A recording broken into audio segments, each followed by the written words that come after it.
নমস্কার বন্ধুরা, চলে এসেছি আবার একটি ভিডিও নিয়ে। তো তোমরা দেখতে পাচ্ছ আজকে আমি মাছ দিয়ে ফুলকপি আলু টমেটো দিয়ে একটি খুব সুন্দর রেসিপি তৈরি করব।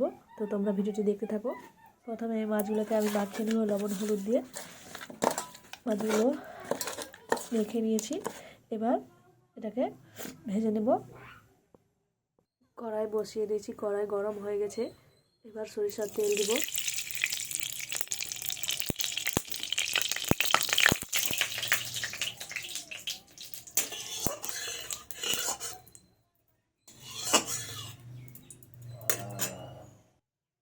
মাছগুলো ছেড়ে দেব।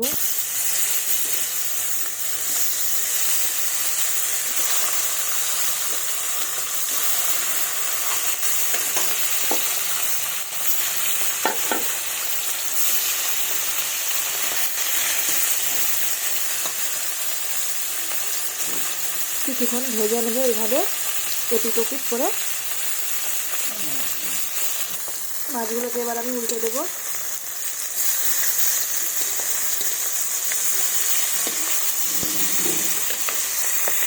পিসটাও এবার লাল লাল করে একটু ভেজে নেব। মাছগুলো লাল লাল করে ভাজা হয়ে গেছে, এবার তুলে নেব। আর একটু তেল দিয়ে দেব। এবার পেঁয়াজ কুচি ফোড়নে দেব আর কালো জিরা।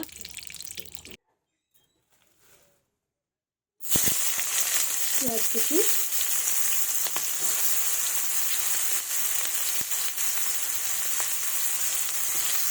কালো জিরা ফোড়ন দিলাম। এগুলো একটু লাল লাল করে ভেজে নেব, হালকা লাল লাল করে ভাজবো। ভাজা হয়ে গেছে, এবার আমি সবজিগুলো ছেড়ে দেবো।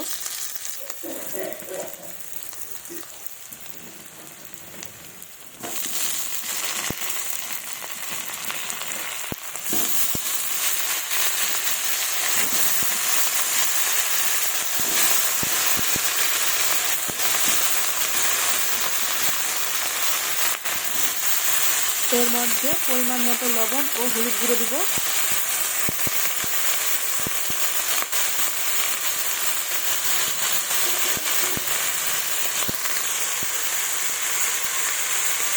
হলুদ গুঁড়ো দিয়ে দিলাম। এবার এটাকে ভালোভাবে নেড়ে চেড়ে ঢাকা দিয়ে দিব।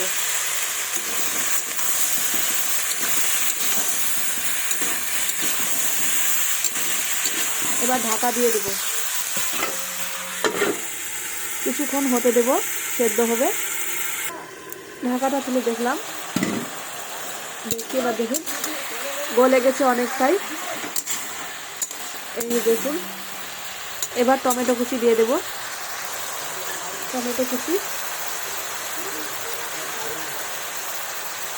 দিয়ে আর একটু ভালোভাবে নেড়ে নেব।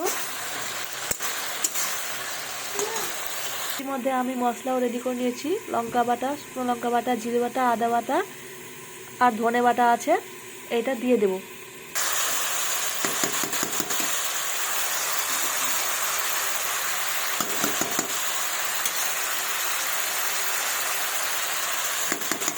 এবার ভালোভাবে কষিয়ে নেব।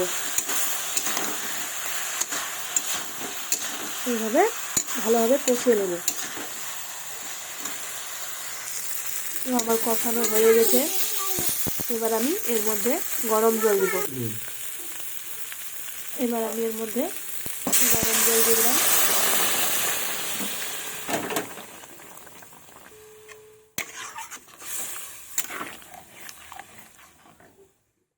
এবার ঝোলটা আর কিছুক্ষণ ফুটবে।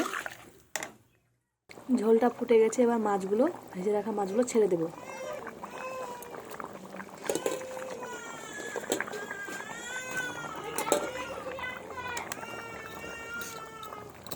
আরও কিছুক্ষণ হতে দেব। তো এই দেখুন বন্ধুরা, হয়ে গেছে। এই দেখুন গোটা গোটা কপি, এইভাবে আমি মাছ দিয়ে খুব সহজে এই রেসিপিটা তৈরি করে ফেললাম। তো তোমরা যারা যারা আমার চ্যানেলটিকে এখনও সাবস্ক্রাইব করোনি, তারা প্লিজ আমার চ্যানেলটিকে সাবস্ক্রাইব করো, লাইক কমেন্ট শেয়ার করো। তো আমার এই ভিডিওটি এখানেই শেষ হচ্ছে বন্ধুরা। দেখা হবে পরবর্তী ভিডিওতে। ধন্যবাদ সবাইকে।